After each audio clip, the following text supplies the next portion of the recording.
Good evening, Dhamma friends. Welcome back to the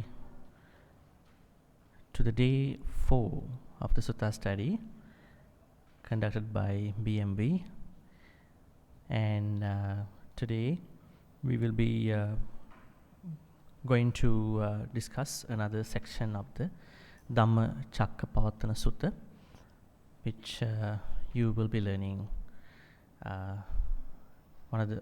You will be learning the most important, I would say, the section of the sutta, perhaps the most important, I would say, aspect of the Buddhist path.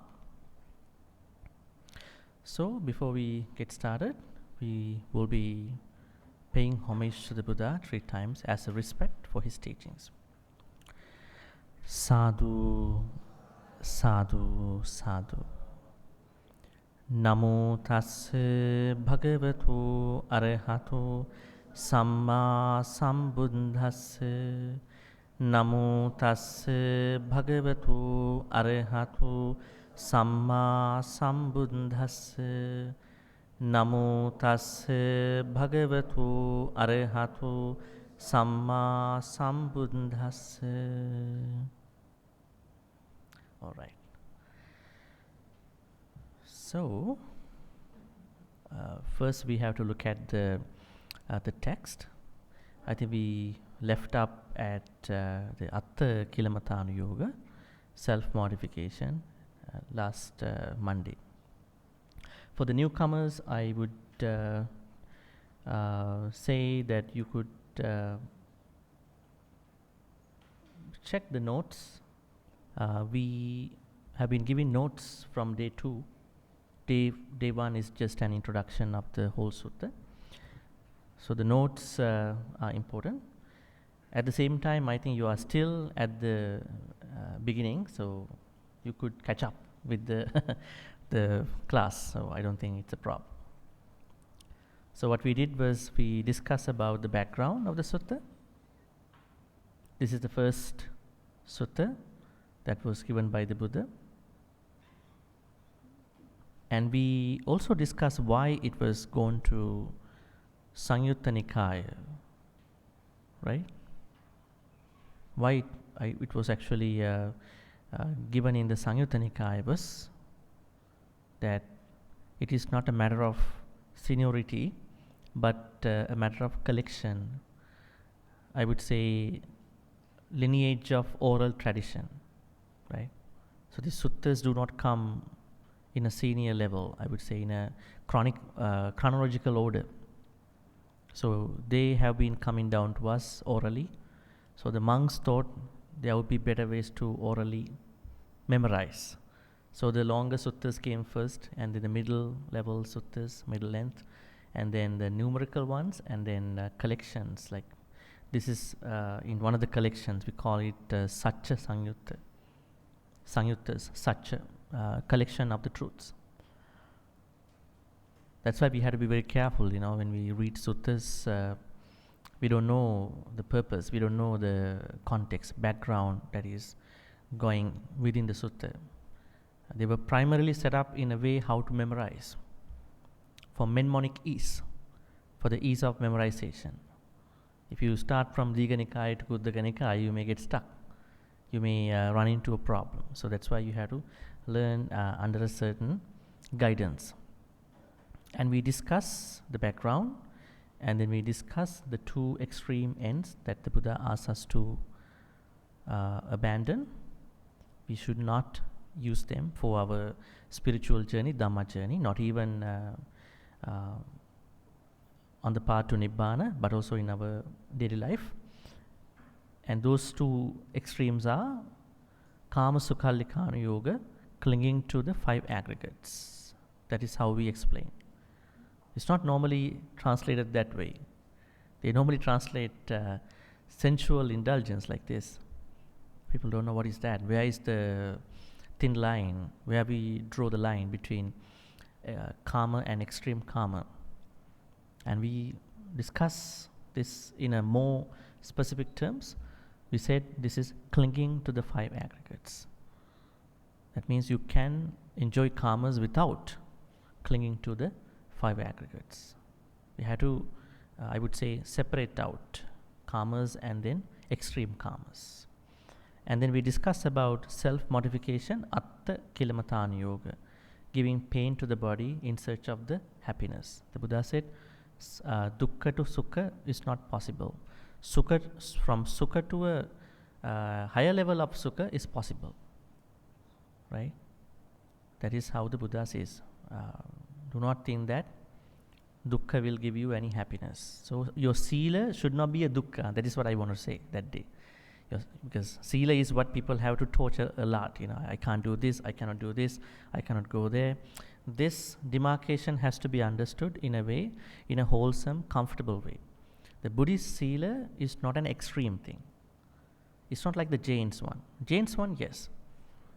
They were extremely careful about some. We are careful too, but we are wisely careful. We are not simply careful. So the Buddha says, our sila practice is what will turn into an extreme end like Atta Kilamatana Yoga. We have to be very careful. We should know why do we practice sila. There is a purpose. Thereby we should not end up in sila. We have to carry forward to the samadhi and then end up in panya. It's a threefold training. Should not end up in one place.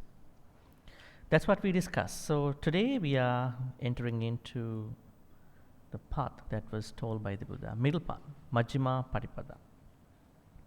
I usually recite and then let the participant to pronounce, I would say articulate, so that we understand whether they also have the capability of reading rather than just listening to a monk. Okay, I listen to the chanting, right? So both will work. Let me recite. Majjhima Patipada. Ete te. Let me probably. Can you all see the screen? If I could. All right. Ete te bhikkhave. I will give you a chance to pronounce. So just first listen and how I'm going to read. Don't be hard. Ete te bhikkhave ubho. See, bhikkhave ubho. Not ubo, not bhikkhave. Bhikkhave ubho ante anupagam majjhima, not majjhima, majjhima patipada tathāgatena abhi sambuddha chakku karani jnana karani upasamaya abhiññāya, not abhiññāya, abhiññāya sambuddhāya nibbānāya samvattati katamāca sā bhikkhave majjhima patipada. Then again, a lot of repetitions happening in the suttas. I will tell you the reason later. Katamāca sā bhikkhave majjhima patipada tathāgatena abhi sambuddha chakku karani jnana karani upasamaya abhiññāya sambuddhāya nibbānāya samvattati. Ayang eva ariyo. In some texts, some of the Burmese, Thai texts, Siamese texts, they say ayameva, but you say ayang eva ariyo attangiko maggo, attangiko maggo, attangiko maggo seyatidang samma ditti samma sankappo samma vacha samma kammantu samma ajivo samma vayamo samma sati samma samadhi. Then again the repetition. Ayanko sa bhikkhave majjhima patipada tathāgatena abhi sambuddha chakku karani jnana karani upasamaya abhiññāya sambuddhāya nibbānāya samvattati. Do not bother about the repetitions. Repetitions were given in a sense because at that time, especially in some other suttas, Buddha says when somebody is reading couple times, that can, you know, give a better understanding to that person. But these are repetitions. So when you understand the sutta, you know that these are repetitions, and I only try to understand the most important parts. All right, so how would it go? I could probably ask, if it is okay, someone in the first row, if you can see the text, if you could read, yeah, if you could recite, maybe we can go row by row, right? Please, from 7 to 10. Anybody? Little louder, please.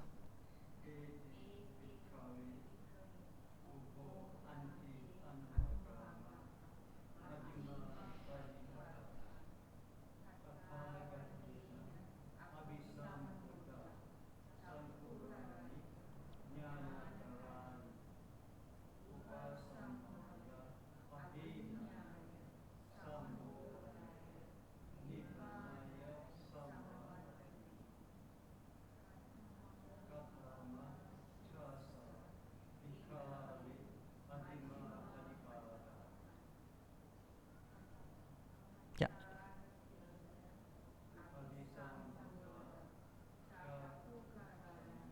Yeah, all right. Yeah. So from 12 to maybe 14, the next row.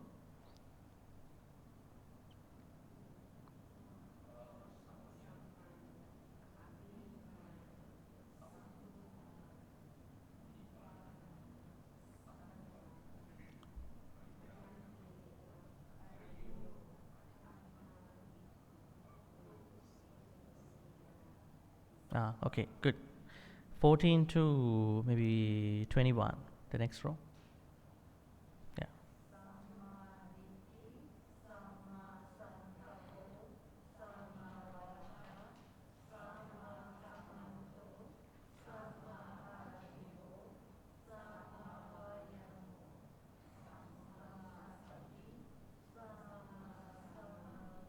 They got an easier one, right? Right. All right. The next row, let's go back again from 7 to 11.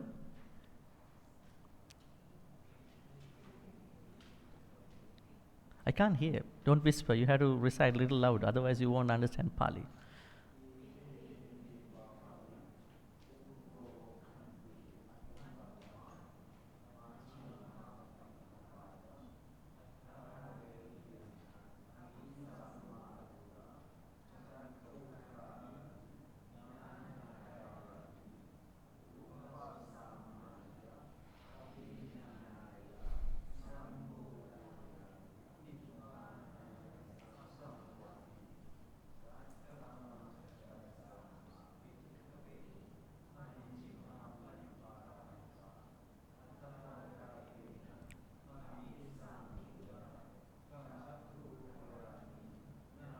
All right.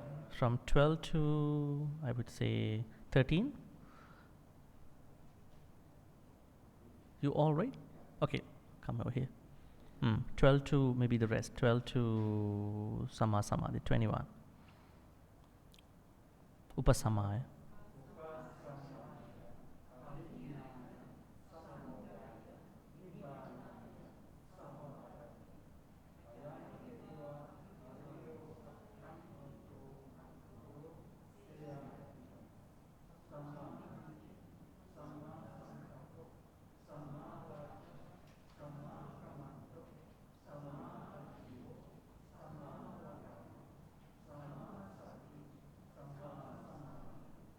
Great. And the next row, the second row, we can go from 7 to 7 to maybe 9.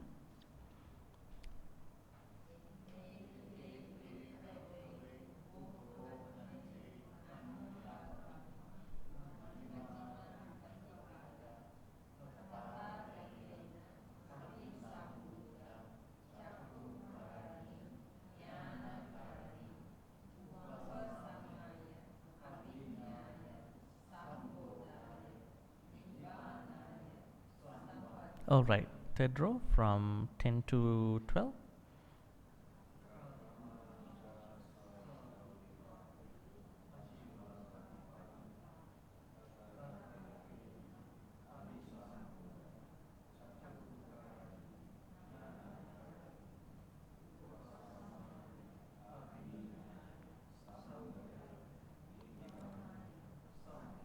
Great. Last row, 13 to 21. The last row, I mean, yeah, that last row.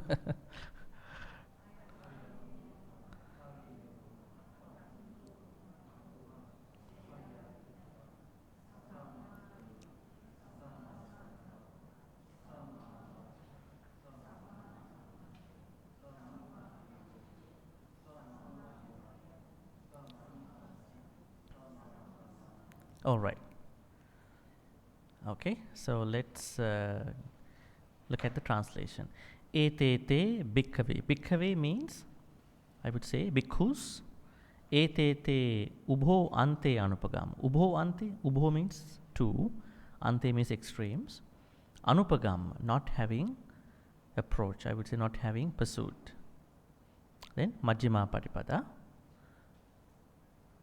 Majjhima Patipada means the middle path, the Noble Eightfold Path. The path was detailed in couple words. Abhisambuddha, Chakku Karani, Jnana Karani, Upasamaya, Abhinyaya, Sambudaya, Nibbanaya, Sangvatri. We have to understand these words differently. Tathagata. Tathagata is another word for the Buddha. What does it mean? What does Tathagata mean? Huh? Sorry? Thus gone. Uh-huh. Okay, that's a literal translation. Mm-hmm. Yeah. Yeah, I mean, that is what we can see, the books. Tathagata. Gata means gone, yeah, true. But what is Tatha? Tatha? Here you can see Tatha. Sorry? No, not exactly. Tatha means the truth, the one who has come to the truth. Tatha, another word for the truth, Satcha. We can say thus gone, but we don't know what does that thus mean, Yeah, see, Tatha means the truth, the one who has come to the truth. Okay, Abhisambuddha means awaken. Then Chakku Karani. Now, what has happened to the Buddha with the awakening? The awakening is conducive, is leading to the rise of Chakku. Chakku means eye. Chakku means eye. But what kind of eye does it talk about here? Is it just that opening the eyes? This naked eye? Dhamma eye. Because somewhere in this sutta, at the end of this sutta, it says Dhamma Chakku. Dhamma Chakku. Konnanja, the Bhante Konnanja's Dhamma Chakku arose. So Dhamma Chakku is not the naked eye. We all have the naked eye. Naked eye is always carried away by objects. Right? The things that we like. Not we like, eyes like. But we give some mentality. So when you have Dhamma Chakku, everything is processed through Dhamma. Right? That means when you attain Sotapanna, everything is gone through not just the naked eye. There is another layer inside the naked eye, that is Dhamma Chakku. Right? So that Dhamma Chakku is what this awakening has brought to the Buddha. Then Jnana Karani. Jnana. What does Jnana mean here? Knowledge. This is what he says, gives rise to knowledge. Jnana. What does jnana mean? Knowledge. Is it? Now we are trying to look at some contextual meaning, not the literal meaning. These are the translations that I saw on online. So, jnana means knowledge. Knowledge? You all have knowledge. So, what does jnana mean? Have you ever heard this term? Maybe I can. Probably I can write it here. No.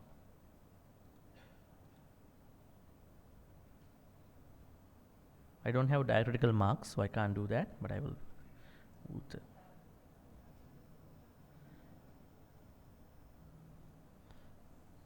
So, what I can do is that I can bring it over here, probably make it like this. No. I can make it small. Okay. You can see it, right? This one. Yatha bhuta jnana dassana. Has anyone found this word anywhere in the text? Yatha bhuta jnana dassana. Seeing things as they are. In other words, in modern words, in modern Burmese Satipatthana version, vipassana. Right? They call it vipassana. But in the text it says, Yatha bhuta jnana dassana. Seeing things as they are. This is what we call by Yatha bhuta jnana. So that jnana means that particular seeing. Being able to see anything in that objective way.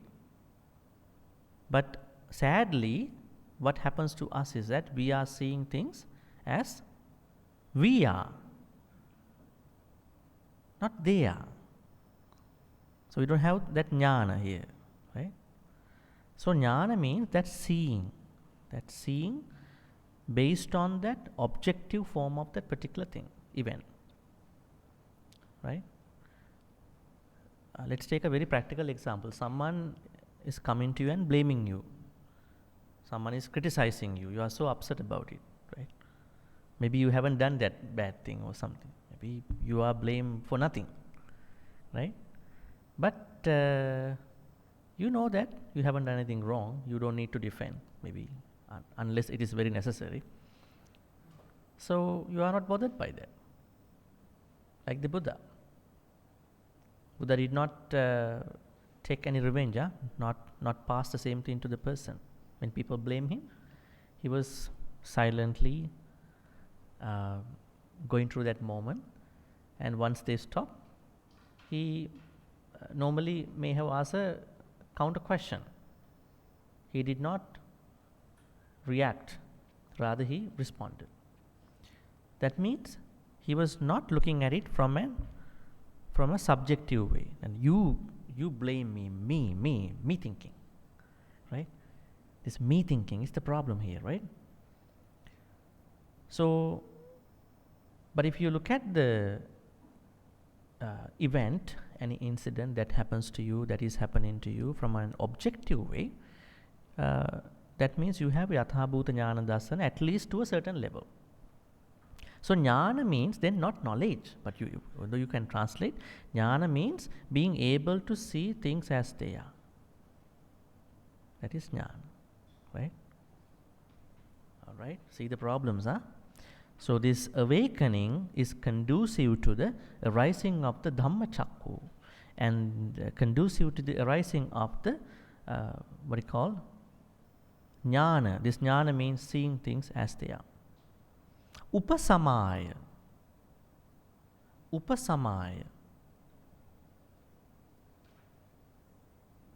When you chant Bojjhanga Suttas, right? How many Bojjhangas are there in the Bojjhanga Suttas?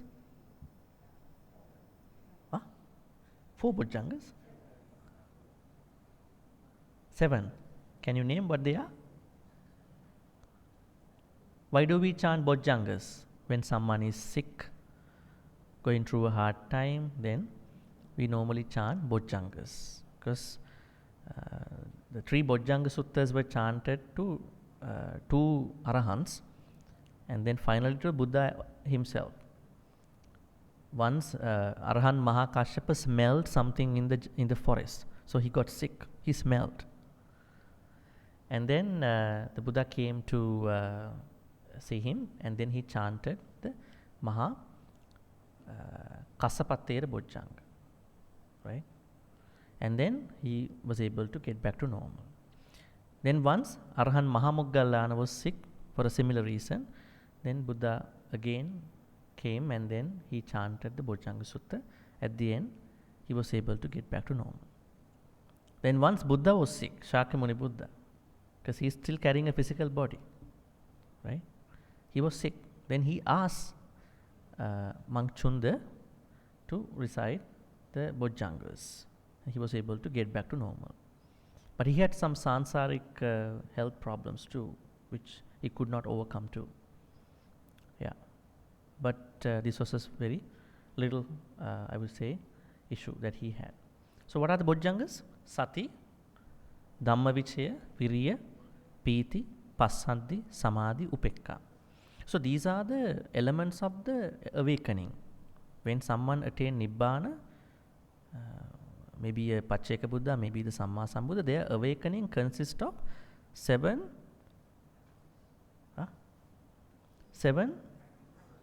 I would say, constituents. Those who have not attained Nibbana, they have 5 constituents. What are they called? Pancha Nivarana.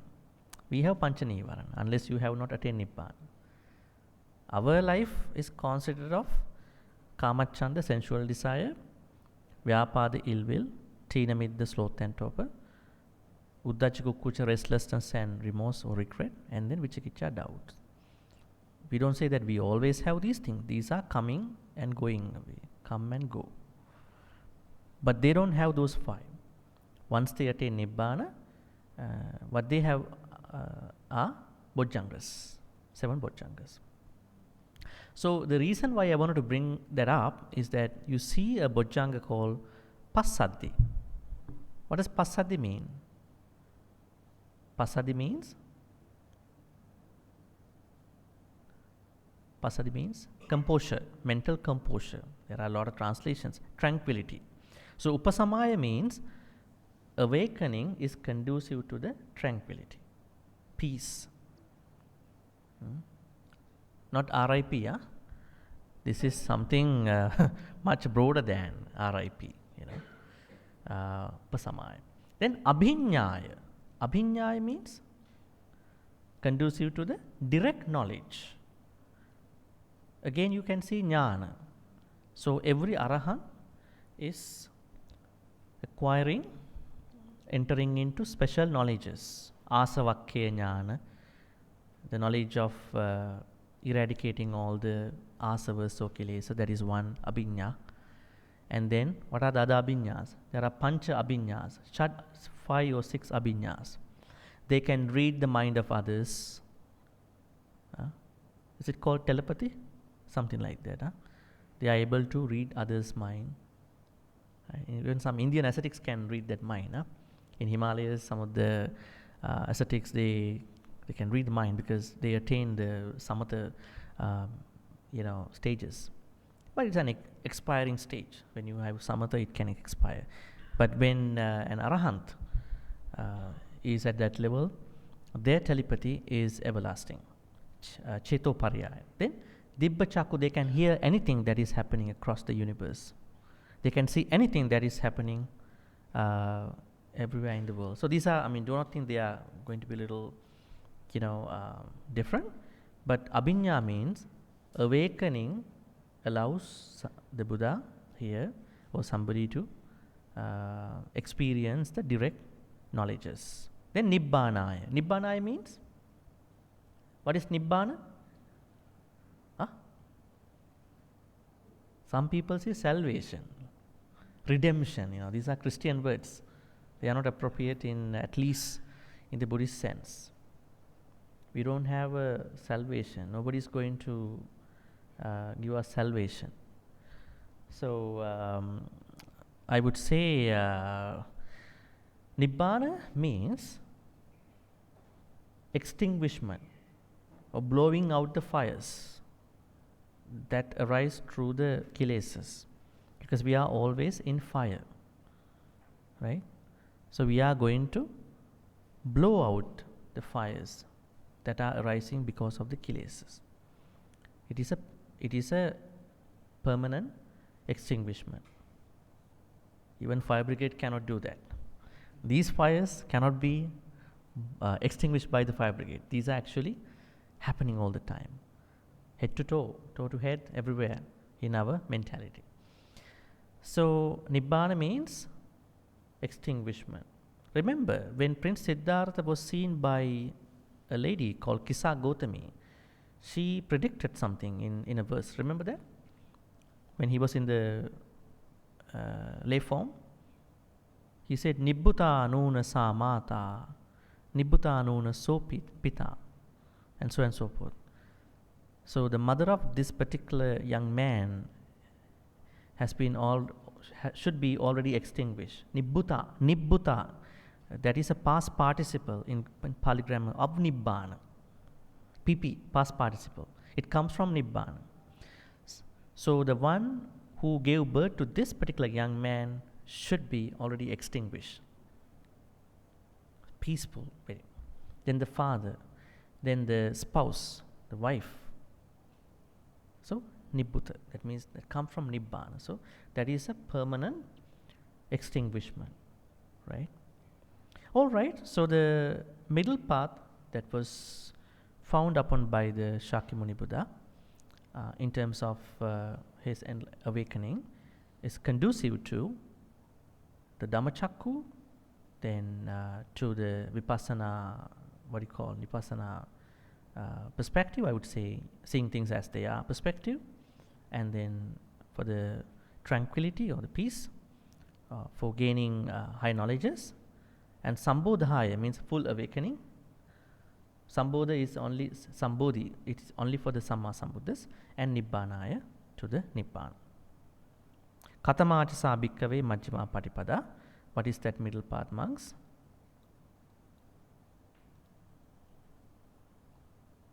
Right.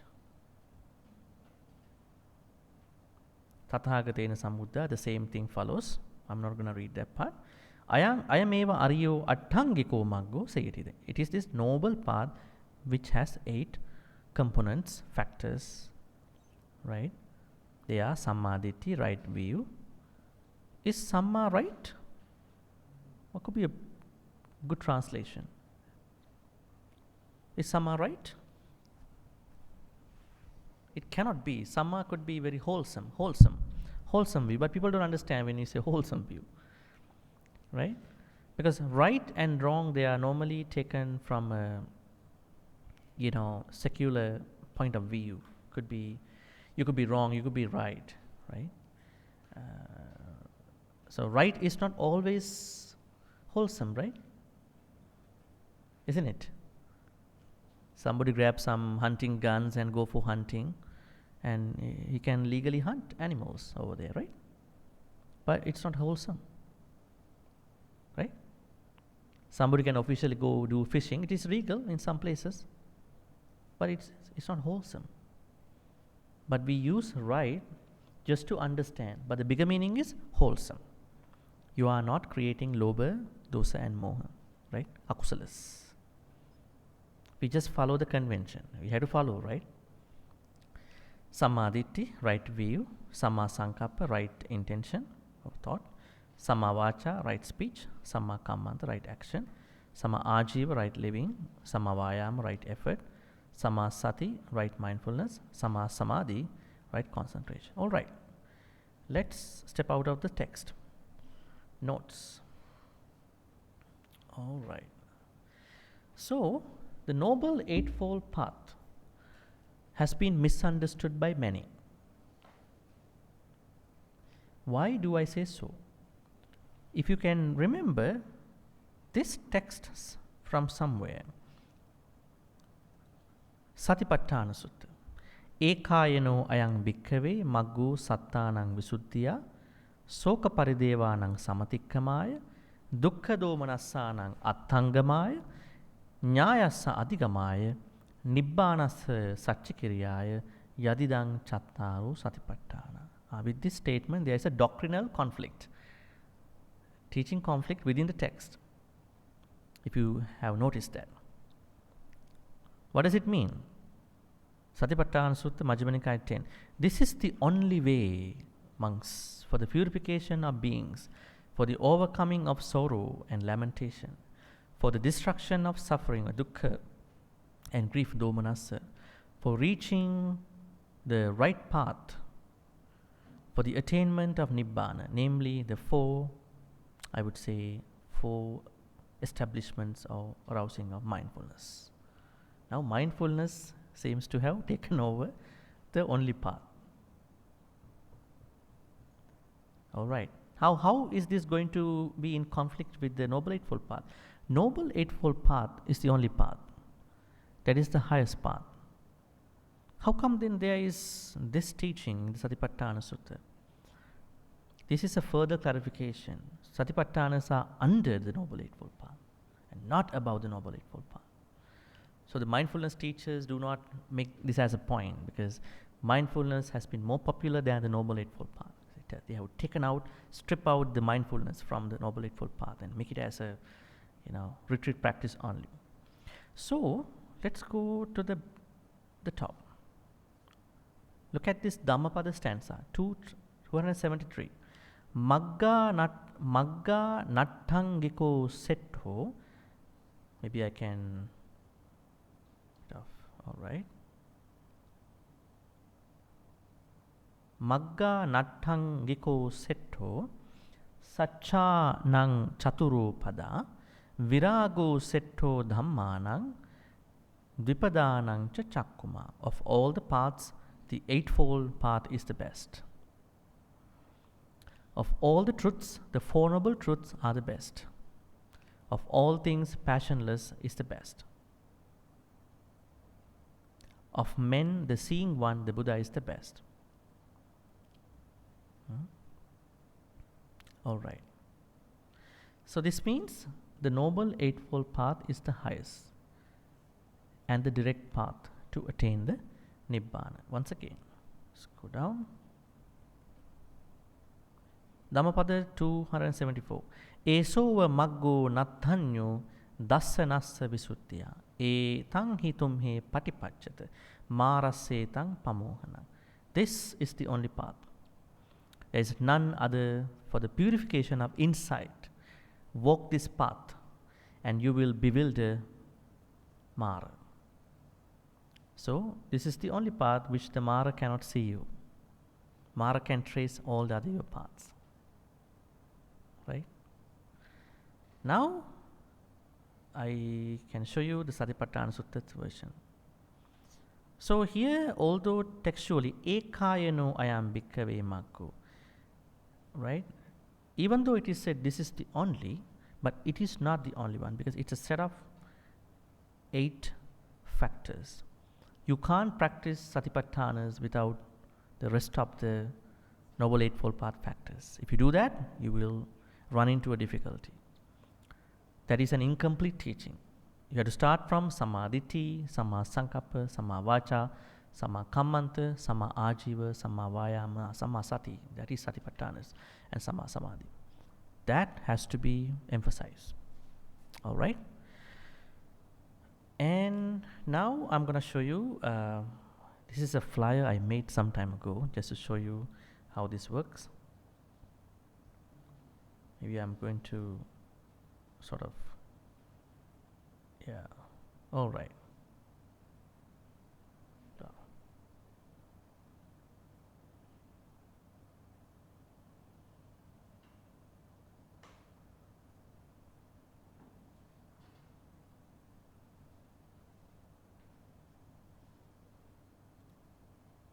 Good. This version is better. Okay, so as you can see, the Noble Eightfold Path expands between right view and right concentration, and you see the 2 extremes on the both sides, Atta Kilamatana Yoga and Kamasukallikana Yoga. But there are 3 things that you may have not very much noticed when you discuss the Noble Eightfold Path. What are they?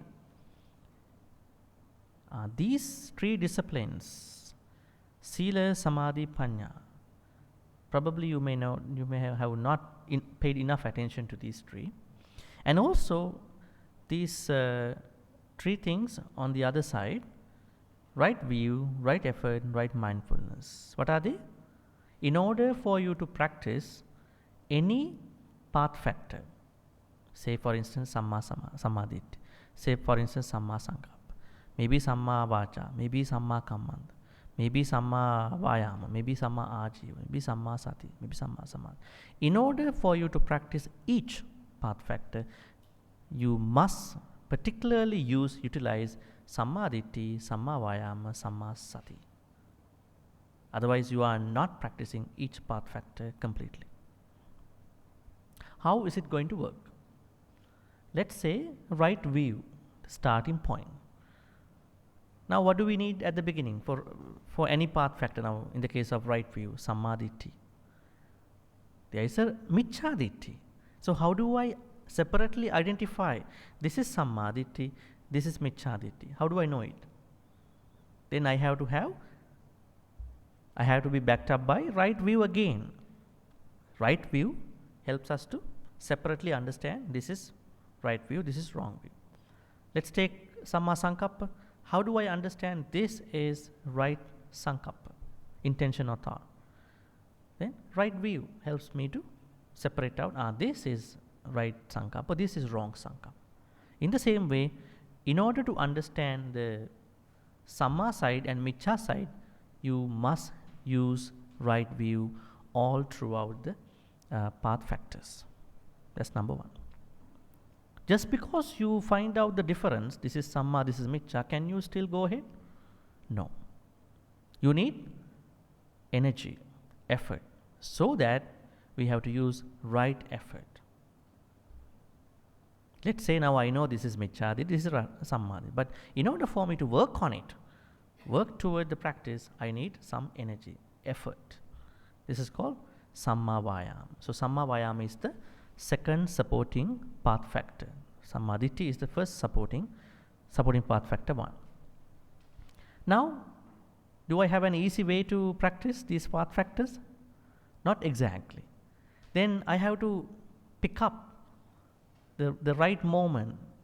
Let's say when I run into micchaditti, how do I spot that out right away? How do I find it right away? Then I should need mindfulness. It is a supervisor here. But mindfulness cannot alone do the job. It needs right view and right energy. Right? So none of these things are not standalone practices. They are all together. It's a combined practice, integrated practice. All right? So let's take one other example. Right speech, samma vacha. Then what do we need now? We need right view to find out, this is bad speech, this is good speech. Samma. So how do I do that? With right view. Then will I speak good words just because I stay here? No, I have to use some energy. When people blame me, I have to channel my energy into a good side. Then that means I have to come up with samma vayama. Otherwise I can't do it. I will understand it, but I can't do it. No energy. Very lazy to do that. Just because I have energy and I identify, I differentiate these two, can I still go ahead? No. I have to particularly pick up the right points, the time, situation through the samma sati in order to interact with that particular situation. In the same way, these three supporting path factors are mandatory. The Buddha says in the Maha Chattarisaka Sutta. I think I will be teaching from that too. It's going to be, Majjhima Nikaya 117. This sutta says, I actually designed this through the things from the Maha Chattarisaka Sutta. The sutta says that every path factor has to be practiced, cannot be practiced without these three. How many of you have known to this teaching before?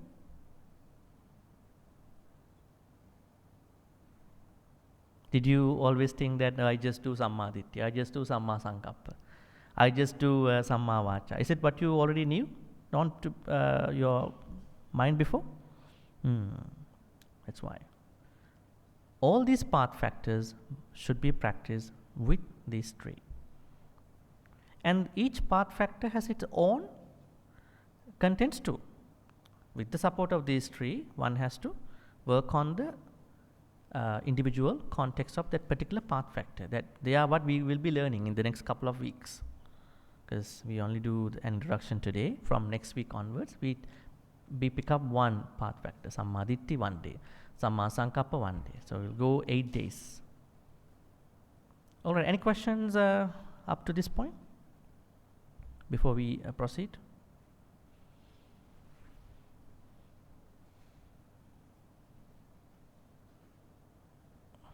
Any concerns, any thoughts?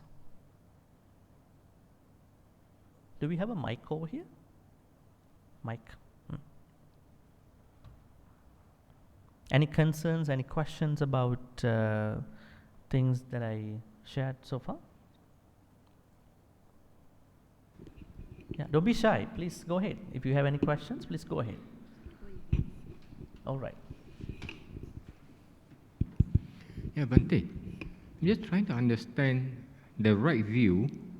That means if I have right action, right living, right effort, I still need to have right view.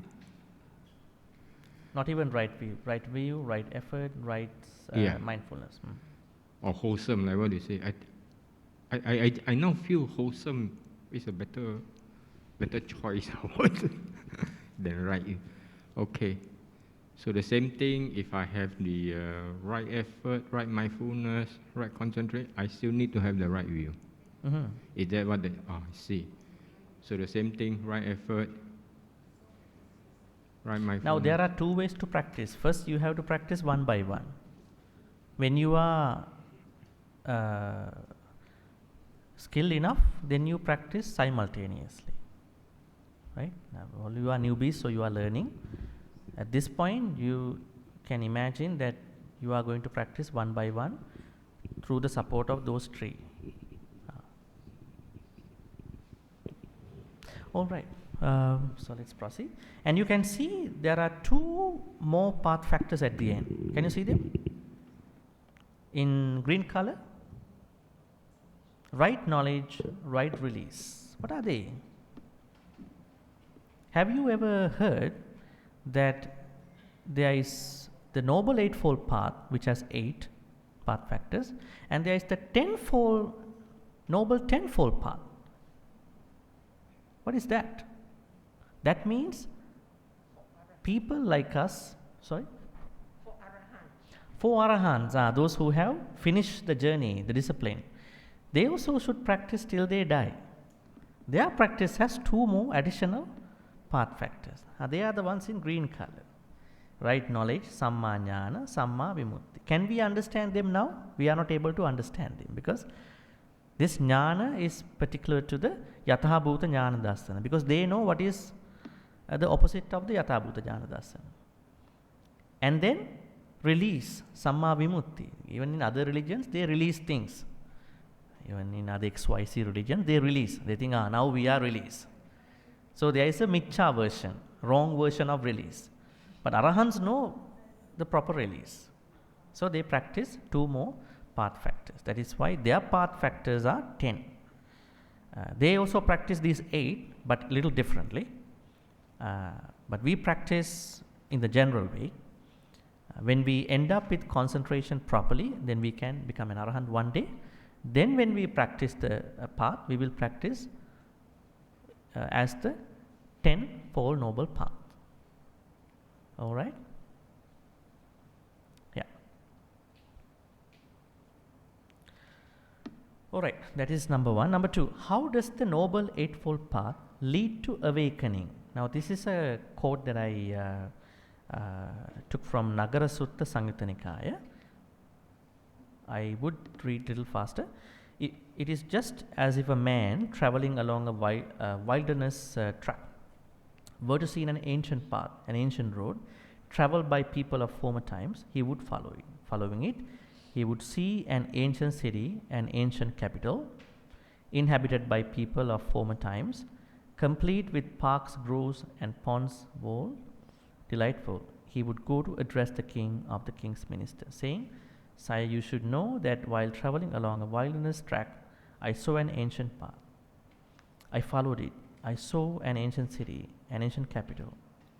The idea is that the finding of the Noble Eightfold Path is not an innovation. It was already there. It's like a buried city. The Buddha says, many people have followed this path.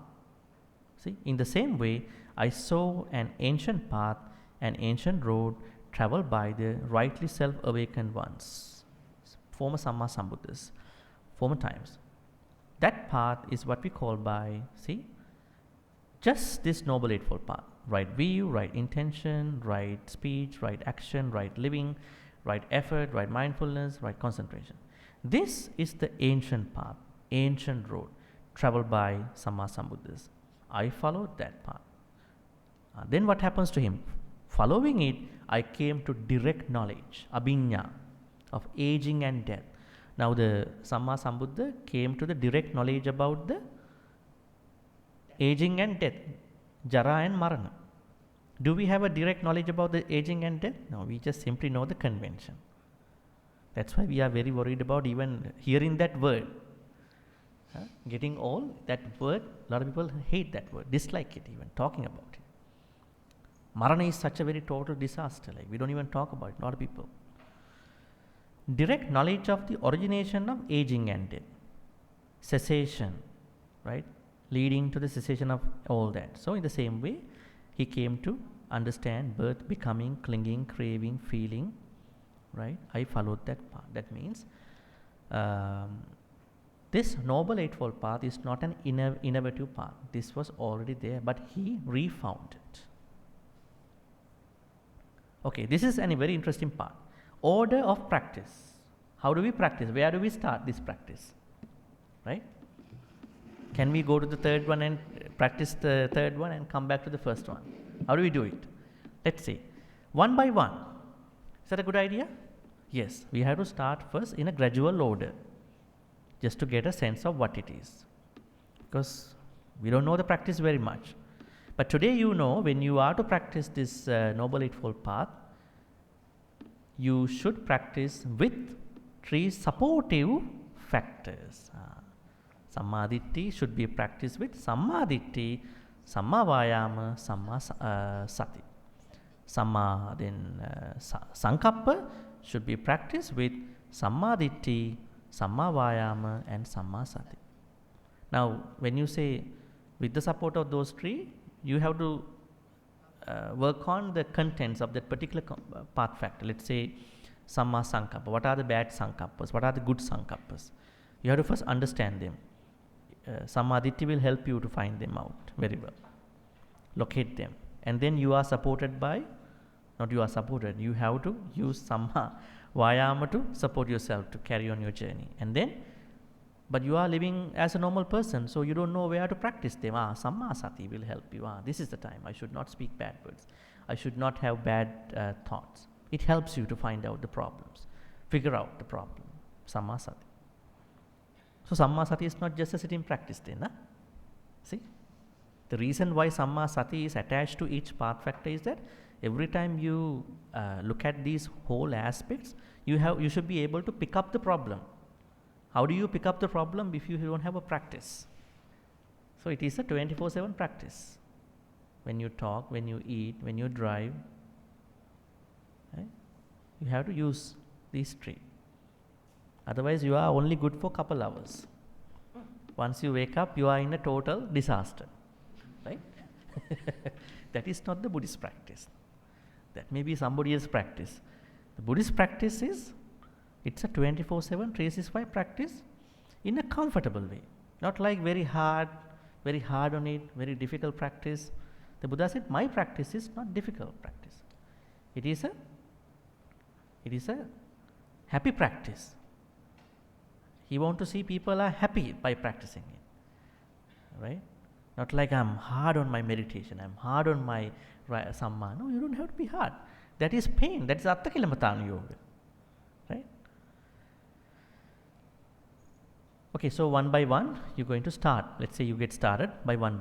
Then you have come to a certain level of practice now. Let's say after a couple of months, let's say after 1 month, now you know what is sammaditi. You spot on. Right away you understand. You know what are the bad sankappas. You know what are the bad words, bad speech. You know what are the bad actions. You know what are the bad ways of living. You know what are the bad ways of effort. You know what is samma sati or miccha sati. You know what is samma. Now you are much better in your practice. Then what you can do? You can try practicing the whole thing together. Right? You could do that. Right? It's like you trying to make a I would say a dish, but at a certain time when you are so much good at cooking, then you're gonna make a very big one together, But you don't do that at the beginning. You will mess up. You are wasting food, and other people will blame you. What is this? You slowly work on each one first for some time. Then I can make these particular dishes very well. But one day you think now you can do all these things. I'm going to try a different dish. It's going to work out because you know all these dishes and the taste and everything what other people told you when you made it. Something like that. This is not something like that, but this is higher than that kind of a thing. But I was trying to tell you the nature of that thing. Okay. Which one first? That is interesting. Someone might say, no, I start from Samma Sati, I will go to Samma Sankappa, then I will go to Samma Vacha. How should we practice this? Where should we get started? We have to start from right view. Is right view very important? How important is right view? How important? On a scale of 1 to 10, how would you rate? 10. You say that, nah? It's like a pain scale. Nah? It's most painful. All right. Right view is such important, the most important part of our spiritual life, our Dhamma journey, isn't it? Then why do people not talk about it that much? Why do they try to pick up different stuff? A lot. In the normal practice, why do they pick up other things? They can pick up, of course, no problem.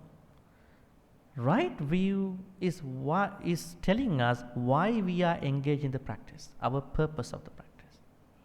If somebody bypasses this point, then that practice has no purpose.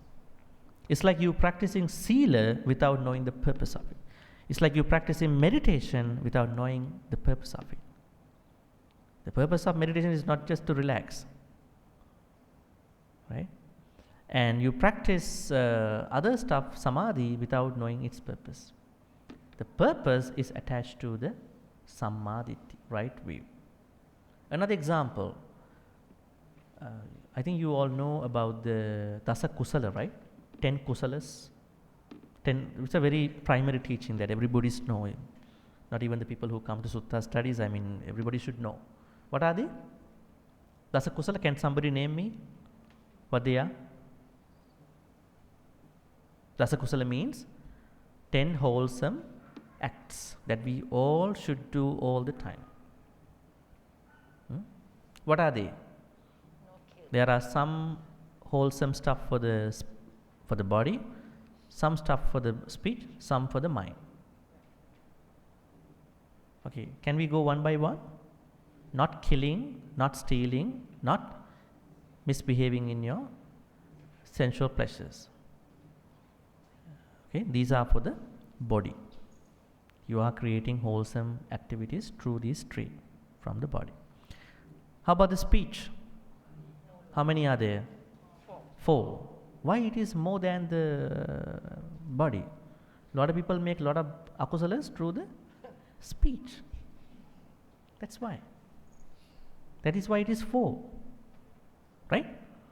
They lie a lot, they talk behind the back a lot, they slander, they divide people behind the scene, right? And they hurt other people a lot, in person, online.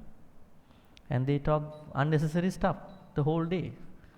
Frivolous thing. So they are making a lot of akusalas through the speech. These are the 4. not lying, not slandering, I'm not talking behind the back, not using hurtful words. These are culturally sensitive, event specific, time specific. And then not using frivolous speech. Then mind. What are the kusalas for the mind? Not being covetous, extreme greed, and then not having ill will, abhijja, no abhijja. What is abhijja? So abhijja, we call vyapada. Abhijja is not being covetous. Vyapada means, avyapada means not having ill will, thoughts of destroying other people. And then last one is Micchaditya, the opposite of this. This is where I want to come. Micchaditya, wrong view. The Buddha says, Micchaditya bhikkhave paramang vajjani dissanti. Monks, I say, Micchaditya is the worst akusala. Now see the problem here. He says to the monks, because if you have Micchaditya, you are far more susceptible to do all the rest of the akusalas. You think killing is okay, Micchaditya, you kill. You think stealing is okay, you're gonna steal. You think sexual misconduct is okay, you're gonna break people's life, affairs and everything, relationships. You think lying is okay, you go do it, Micchaditya. And you think dividing people is it's a fun thing, you go do it. And you hurting other people with words is okay, doesn't matter. What's going on? No problem. And you do it, Micchaditya. All the rest of the akusalas happen because you have if you have Micchaditya. That is why Buddha starts the path from Sammaditya, opposite of that Micchaditya.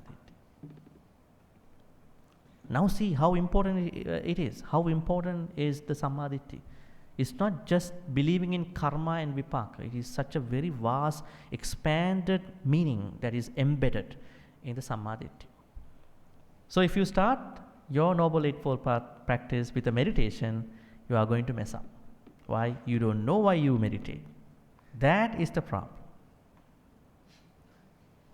It's a big problem. So every teacher who is teaching you meditation should tell you the purpose of your Satipatthana practice.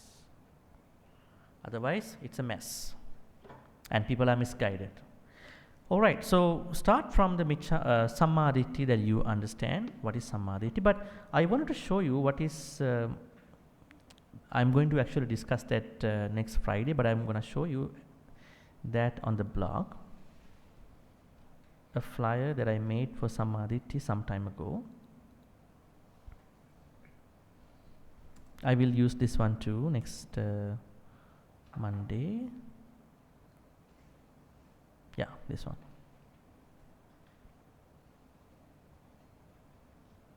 All right, see now the way how the normal people practice Sammaditya, the way how Arahants practice Sammaditya. So these two sides, unenlightened and enlightened. So Lokya Lokuttara. So I will be teaching that. So don't take it as a big thing today. I just want to give you an overview of the Noble Eightfold Path. Alright, so you start from Sammaditya with the support of Sammaditya, Samma Vayama, and then Samma Sati, and then slowly walk into the rest of the things. So once you have right view, you are going to practice Samma Sankappa. Why is it? Only when you have right view, in that right view mind, good thoughts, good intentions arise. Let's say that I am trying to come up with good thoughts. How do I come up with good thoughts without I have a right view? What are the good thoughts, right thoughts? Avyapada thoughts, avihinsa thoughts, then avyapada, nekkamma sankappa, that means thoughts about renunciation, thoughts about not killing, thoughts about not harassing other people, other beings. How do those thoughts arise in my mind? Without right view. Only when I have right view, I know I have to protect everybody, I have to respect everybody. That is right view. Only when I have it, those thoughts naturally come up. That is why a lot of people are asking, it's a struggle for me, I cannot come up with these good thoughts, because they don't have Sammaditya. Nobody told that person, practice Sammaditya first. Forget about rest of the things. Sila, Samadhi, Panya, all forget about. Start from Samadhi first. Then the rest will automatically appear very comfortably. Alright, so the practice is gradual, but once you come to a literal, contextual understanding of the 8 path factors, then only you can practice simultaneously more or less about these 8 path factors. Alright. In the Maha Chattarisa Sutta, Buddha says something very interesting. Now this is what I want to quote here.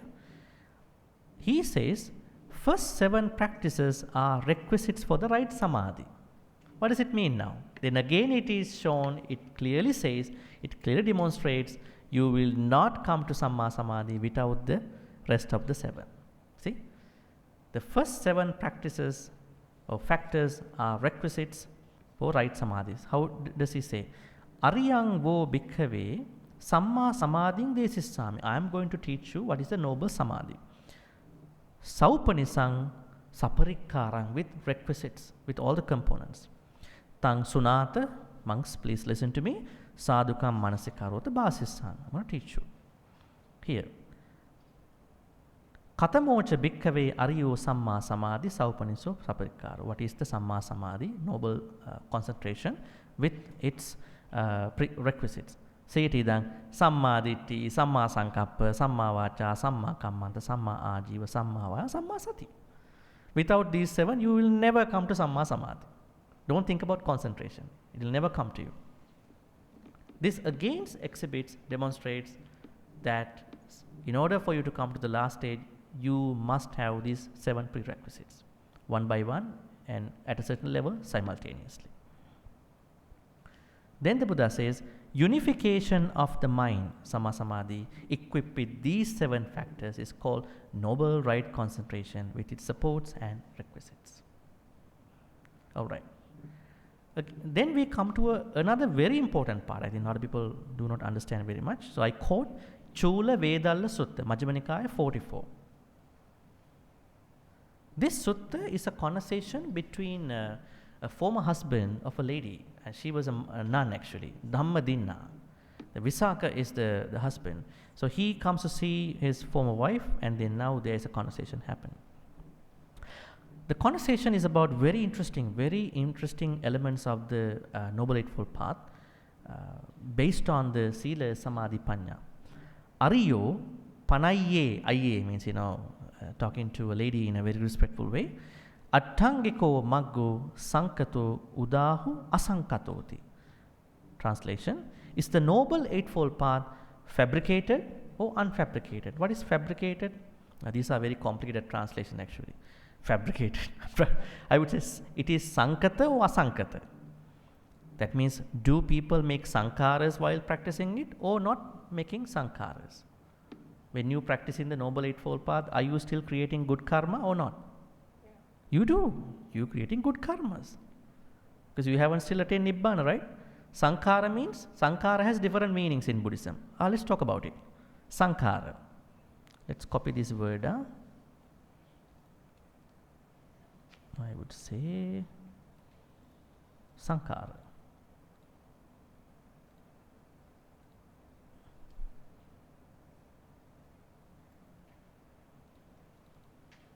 Okay, I am going to type manually over here. Sankhara. What are the contextual meanings of Sankhara? Now let's take the first one, Rupa Vedana Sanya Sankhara Vijnana analysis. What does Rupa Vedana Sanya Sankhara mean? These are the 5 aggregates. That is what we call a person, animal, being. There you see Sankhara. What is Sankhara in there?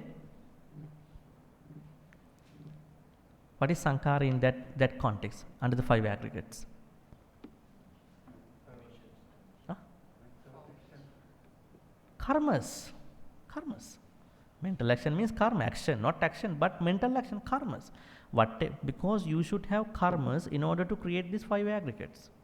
Just because you have a rupa, body, just because you have feelings, just because you have perception, just because you have a consciousness, you cannot live. You should need karmas. Karmas in the past, karmas you are doing now, karmas for the future. Karma section of your life is sankhara in that context, under the 5 aggregates. Let's take another context of sankhara. Vaya dhamma sankhara appamadena sampadet. That is another context. What is this statement? The last word of the Buddha before he passed away. In the Malla state, Kusinara, he said to the monks, Vaya dhamma sankhara appamadena sampadet. There you see sankhara. What does that sankhara mean? Let's say the meaning, Vaya dhamma sankhara. All conditioned things are subject to changes. Conditioned things. Therefore, strive on with diligence, appamad. Conditioned things. Another meaning of sankhara. That means anything that was made by somebody else, something else. I am a sankhara of my mom and dad. You are sankhara of your parents. This whole is a sankhara made of pataviya, puti, vayu elements. Everything here is sankhara. There's only one thing that is not sankhara in this world, in this universe. What is it? Huh? Nibbana. Nibbana is unconditioned.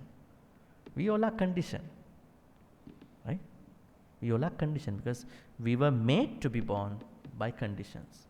Even all our situations, somebody is going to talk bad about you, somebody is going to give you I would say compliment. They all are conditions. Some conditions made that thing to happen. Starting from us to inanimate stuff. Only unconditioned thing is Nibbana. So here, sankhara then in that context means conditioned phenomena.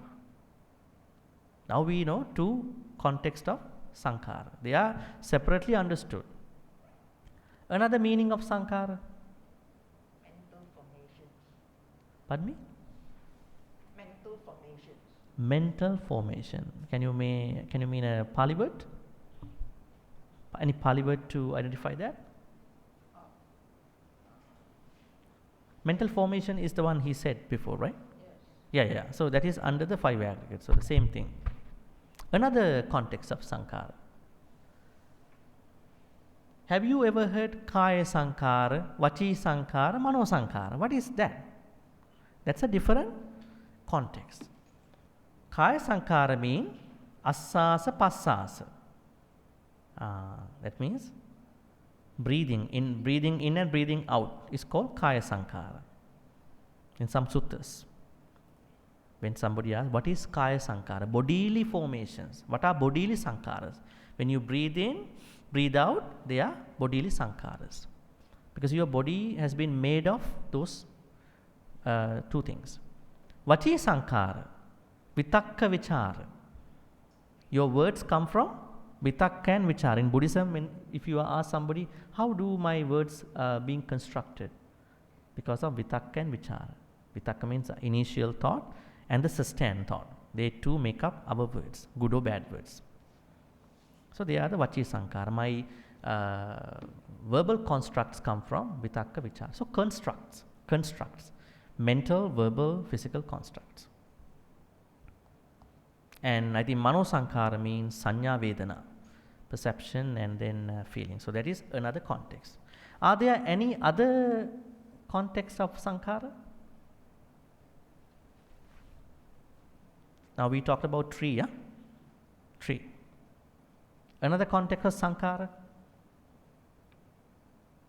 Have you ever heard punyabhi sankhara, apunyabhi sankhara, aninjabhi sankhara? When you are doing good karmas, you are creating good sankhara. Let's say you come to the temple, you offer something to the monk, so punyabhi sankhara. Right? That sankhara is punyabhi sankhara. It's about the merit, demerit, that kind of context. And when you are doing a bad karma, apunyabhi sankhara. If you are a Brahma in the material world, Rupavachara or a material world, Arupavachara, their karmas are called Aninjabi Sankhara, little higher karmas. So this is the fourth context. If I keep talking about the list, it will keep going this way. Right? So Sankhara is such a complicated, it's not complicated, it has wider meanings. So I would tell you, be careful when you pick up these words in the text, it's not carrying one meaning. right? It is contextual. So here, now the Visakha asked from his former wife, now is a nun, is the path constructed or unconstructed? Conditional. The nun Visakha say, Damadina says, it is constructed for some people, because unenlightened people, when they practice, it is definitely creating good karma. When you practice Sammaditi, you die one day with Sammaditi, definitely you must have created lots of good karma. So it is Sankhara. That is what here it says. Is the Noble Eightfold Path fabricated or unfabricated? Don't mind about the word, because fabricated is Sankhara, unfabricated Asankhara, fabricated. And are the three aggregates of Sila, Samadhi, Panya included under the Noble Eightfold Path, lady, or is the Noble Eightfold Path included under the three aggregates? What does it mean? What is more important? Is Sila, Samadhi, Panya, or Noble Eightfold Path construct? Actually, it's not just the important, the way how we have to look at it. It is said that Noble Eightfold Path is rooted in the Sila, Samadhi, Panya practice, but little differently. That's the trick over here. Not the way you think. I'm going to explain that little after here. The three aggregates, Sila, Samadhi, Panya, are not included under the Noble Eightfold Path, friend Visakha, but the Noble Eightfold Path is included under the three aggregates. Now see, Samma Vacha, Samma Kammanta, Samma Ajiva, they come under Sila, and then Samma Vayama, Samma Sati, Samma Samadhi come under the Samadhi, and Samma Ditti and Samma Sankappa come under the Panya. Same thing, right view, right intention come under wisdom, Panya, and right speech, right action, right living come under Sila, and right effort, right mindfulness, right concentration come under concentration. But this is little tricky and very complicated to many people. Why is it? Because there is a cultural and informal understanding that you have to start the practice with Sila. But when you're looking at this flyer, the way how it was given, can you start with Sila? Can you start this practice, if you have to start from right view, can you start with Sila? Not exactly, not precisely. Then we have to understand how to particularly discern that part. Let's go down. This is something that we can talk about. Can we adopt the following approach to the order of practice? Panya, Sila, Samadhi, Panya. How come we can do Panya 2 times? Because Samma Ditti, Samma Sankappa, they come from Panya. But is it a high level of Panya that we can have through the Samma Ditti, Samma Sankappa? No. Maybe a contextual and literal understanding of the some reading, some little reading of the Samma Ditti, Samma Sankappa. You can know the path, but you are not at the heightened levels of Panya at that point. But you have to have a certain level of Panya to start the path. Then I would say, then not you starting from Sila, but you starting from certain level of Panya, wisdom. Then what will happen to you? Then you must practice Sila, Samma Vacha, Samma Kammanta, Samma Ajiva. Then you are entering into Samadhi. You should enter into, you should not end up anywhere. If you end up anywhere, you are lost in the path. Some people, they end up somewhere. They think, oh, I'm right speech, I'm okay now. So my path is okay. So then you get stuck over there. Maybe you practice a lot of mindfulness and you get stuck over there. You are not entering into Samadhi, right? Then you will never come to the Panya, high level of Panya. So when you come to the Samma Samadhi, then again you need a perfect level of right view and perfect level of your right Sankappas. That is the fruition, pinnacle of your path. So I would say Panya, Sila, Samadhi, again Panya. That is how we can see a framework of this Noble Eightfold Path. All right. Keep that in mind if you have a question later. And then the Buddha talks about the Noble Eightfold Path in many ways. Buddha says, I see a bad person, a worse person, a good person, even a better person. Bad person is someone who does not practice the Noble Eightfold Path. He or she has wrong view, wrong thought, and wrong miccha path. And there's a worse person. Worse person is someone, not even they have the bad part, they are also motivating other people, instigating other people to do the same thing. I lie, you also lie. Right? I talk bad words, I hurt other people, why don't you join? Huh? Let's do the thing together, you know. They are worse people, actually. We call them not asappurisa, asappurisa tara. You see these Pali words? When someone does not practice the Noble Eightfold Path, we call that person asappurisa. Unwise person, bad person. But when someone does not practice, at the same time, trying to motivate other people into the same bad thing, we call it asappurisa tara, worse person. There are people who do that. And there's a good person, sappurisa, who practices the Noble Eightfold Path. And there's a better person, better than the good person. Not only he or she practices the path, he or she asks other people, motivates other people, persuades other people, hey, this is a good thing, why don't you practice, you know. But when you talk to other people, be careful, other people don't like to get persuaded by us in the right place, right? But if you are so friendly, so close to that person, right? Kalyana mittas, noble friends, then you can easily do this. That person is a better person, not just a good person. We call him not sappurisa, sappurisa tara. See this word, sappurisa tara.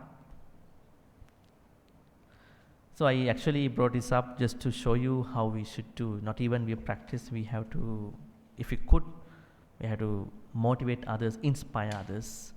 So it's a good one. But when you do it, be careful. Do not, as I said earlier, try to offend other people.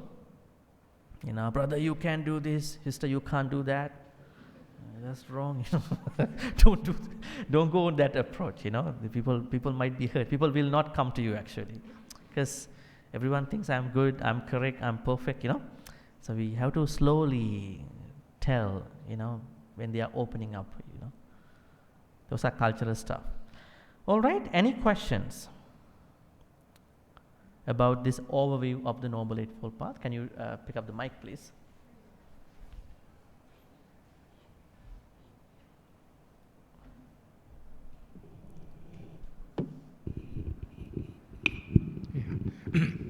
Hey, Bhante.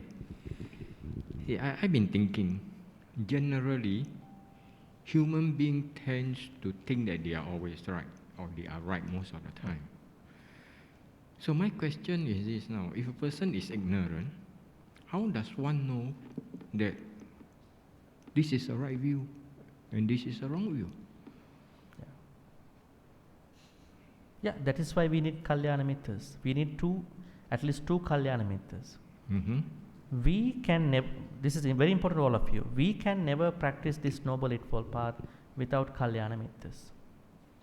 I will tell you, one day, Bhante Ananda told the Buddha, half of this holy path, Dhamma journey, consists of the Kalyana mitta. Half, 50%, let's say. But no, do not say like that. Entire path consists of the Kalyana mitta. Without the support of Kalyana mittas, you are not able to practice it. Then how do we practice? How do we find out Kalyana mittas? Who are they? Where are they living? The Buddha said, I am a Kalyana mitta to all of you. Because of me, you learn, huh? Otherwise, you won't be able to learn anything here. Even I can't understand, you don't understand, right? Now, everyone here, everyone in this whole world, if they really want to practice, they have this Kalyana mitta, Shakyamuni Buddha. But you have to find at least somebody else, another one Kalyana mitta. Who is a Kalyana mitta? Someone who has more saddha than you. Someone who has more sila than you. Someone who has more chaga, generosity than you. someone who has more wisdom than you. This is the Kalyana Mitra. But now you might find out, none of my friends are like that. Should be the opposite then. Right? Don't worry, don't treat them bad, do not offend them. Let's continue our life, because we have different friends. You may have friends to go for yoga, go for eating, go for your other stuff. But for the spiritual journey, you should find somebody. You have to find. So those friends will not do anything for you. They are just high and by people, right? You should find that kind of person. Because when you know a person for long term, you know that, oh, this person has more trust, can understand anything with a good mind, clear mind. I don't have it. This person has more sila, I can feel it. I know this person for many years.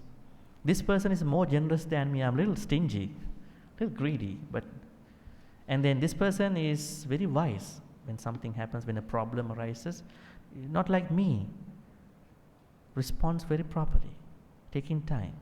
That is a Kalyana Mitra.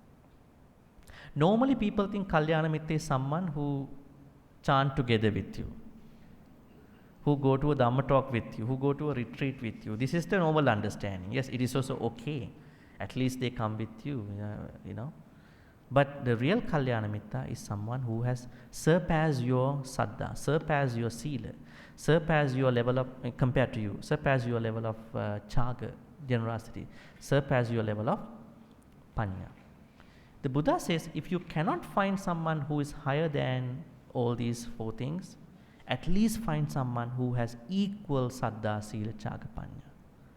That is where the Buddha said, if you want to start a relationship with somebody, you should find out someone who has equal trust, equal sila, equal chaga, equal panya. Sama saddha, sama sila, sama chaga, sama panya. But not somebody who is lower than you with saddha, sila, chaga, panya. You will be arguing every day, you will be running into problems. That person doesn't understand, you don't understand that person. It's not a good match. So,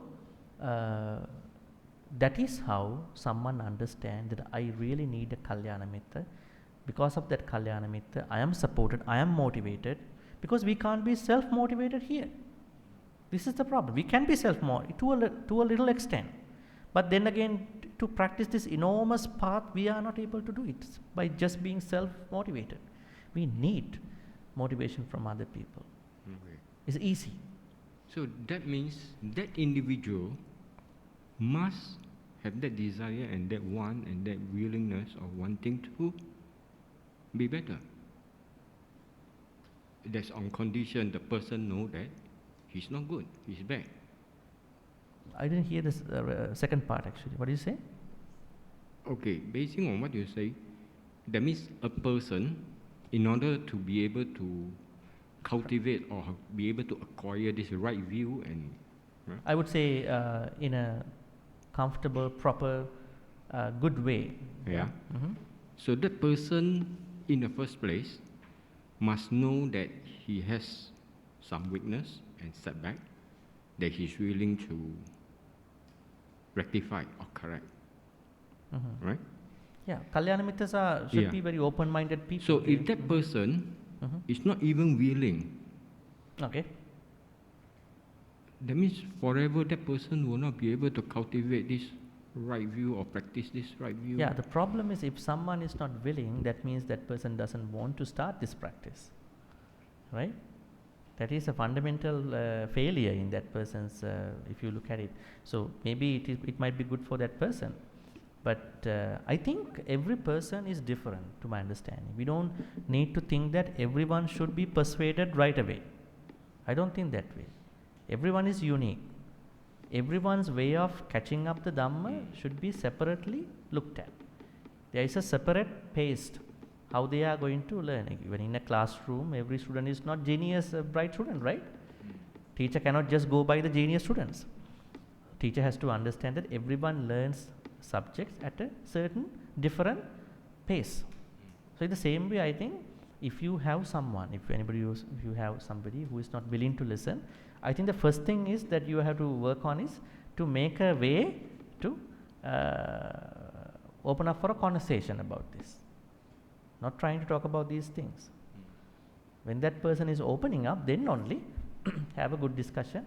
Maybe one day, not soon. Yeah. Unless something bad happened to them. Yeah, unless something. It happens to many people I've known, I've come across. Yes. That until something bad happened, then they start to realize, hey, what you say the other time is true. I've met people like that. Yeah. Yeah. True. Okay. Everyone is different, so we have to be careful, and then we have to find a good, I would say, situation to talk about this stuff with them. Okay. Yeah. Right, thanks.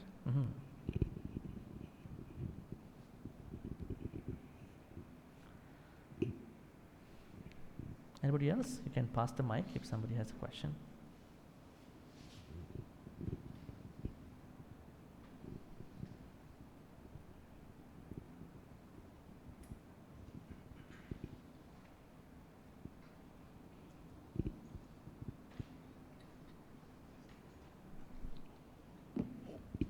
Oh, okay.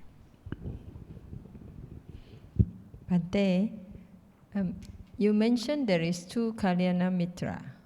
The first one is Sakyamuni. That's our teacher. Sakyamuni Buddha. Yeah. Yeah, Sakyamuni Buddha.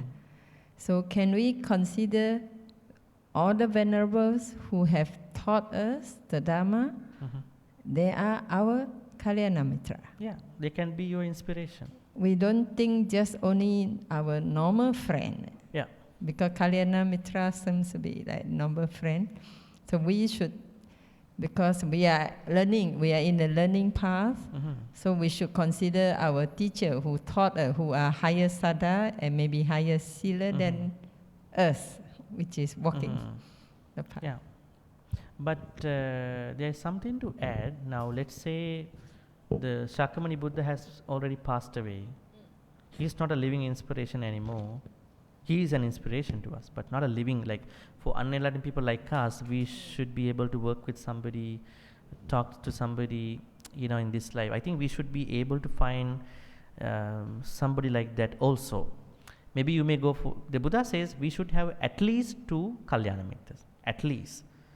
The list can go over 2.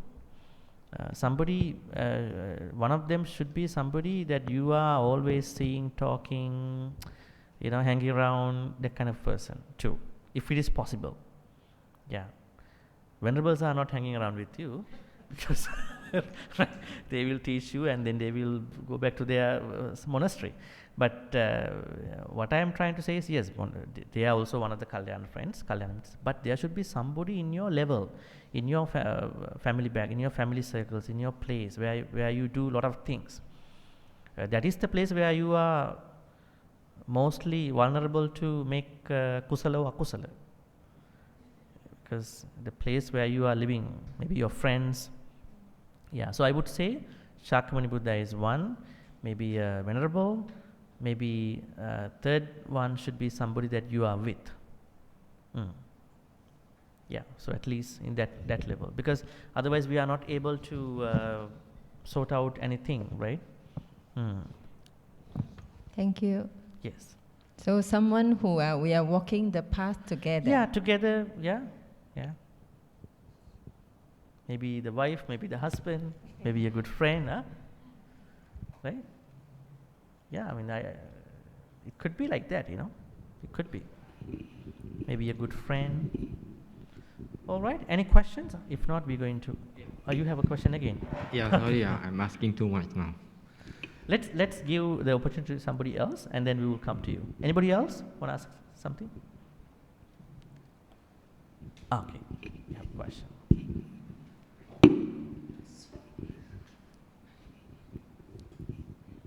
Bhante, when you talk about the panya, sila, and then we have the sila, then we have what? Samadhi, and then panya again. That is the way how we look at it now. Yeah. You don't exactly see that the Buddha says panya, sila, samadhi, panya. Buddha says panya, sila, samadhi, panya in the list, but that is how we have to understand. Framework is that way. But the informal, the popular way is sila, samadhi, panya. When you start with Sila, you don't know what to do with Sila. Yes, that is why we said that way. Okay, and the first panya actually is mundane panya. Well, I think it's just knowledge about what it is. Yes, I think we all have that thing to certainly, more or less now. Yeah, probably a little deepening of that panya, that I need to know why I should practice this path, something like that. Okay, thank you. Yes. And there is a mundane panya too, actually. In some suttas, I couldn't say this is mundane panya because this is a lokottara supramundane thing, the highest teaching here. So probably it is just a literal and contextual reading of the whole path. Then you come to certain wise insights. Yeah, but it's not the deepening, or I would say it's not the provision, the pinnacle of the panya. That is reach only after you practice sila, panya, sila, samadhi, and then some levels of panya too. Yes. Bhante, the Pali word the samadhi, most of the people use as a so-called right view, but a lot of the other they say is probably translation error by the Rice Davids, since the Pali text use it and continue until now. And some people they say maybe the right understanding could be the better word, because to understand the Dhamma first, then only can know what's the teaching, then only can know how to practice it. So what is your thinking on this? Well, I think samadhi, well, literally it is ditti. In Buddhism actually opposes to any view. Buddhism is no view actually. I mean, say no view is the best view. No plan is the best plan. Isn't it? Sometimes when you plan, you do only in a certain way. It is not perfect, not going to some levels. So in Buddhism, actually there is no view. Then why did the Buddha talk about a view? Just to show you, give you a framework. But at the end you understand this is also not a view, just to give you a guideline.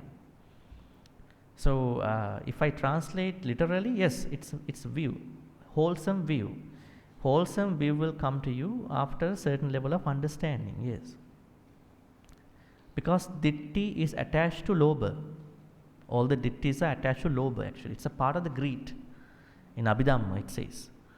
In Abhidhamma it says ditti arises from lobha, because let's say I think being bad to somebody is okay. That means I have a certain attachment, rationalization towards my bad thing. And then my thoughts come from that attachment. So I would say, just not to misconstrue people, it could be wholesome view. Wholesome view is a result of understanding too. Yeah. In order to understand something, you should have a framework, right? If I want to understand this mouse, I should have a framework, a way of looking at it, right? Otherwise, I can't understand, right? Yes, so I mean, we have a certain way, perspective, right? That perspective is the view. So, Buddhism has no view, but Buddha says there's a wholesome view just to show people there's a certain framework you have to start. But at the end, there's no view. Views are all attachments. Political views, this view, that view, ultimately we are fighting each other. All views are issues. Yeah, Bhante, for this so-called view, that's one sutta, maybe like so-called Brahmajala sutta, that mentioning about 62 this, bad 62 views. wrong view, mithya ditti. Yeah, should be based on that. Well, Brahmajala Sutta is the first sutta of the Digha Nikaya, which says about 62 bad views. A lot of people had a lot of bad views, so Buddha simply explained them. Yeah. Then he said ditti is a problem. Ditti is like a desert. A lot of things. I think we are running out of the time over here. So, I am going to explain more about Sammaditthi next Monday. So, today only it is an overview of the Noble Eightfold Path. Alright, so may all the good karmas which we've been accumulating today be transferred to all the departed relatives who passed away in the name of all of you. If the departed people were reborn in a place of dukkha, pain, may they be able to release from those places and then to be reborn in a place of happiness, kama sukati, and improving their life standards, finally attain the supreme bliss of Nibbana. Sadhu, sadhu, sadhu. Idammi ñāti naṅ hotu sukhitā huntu ñātayo.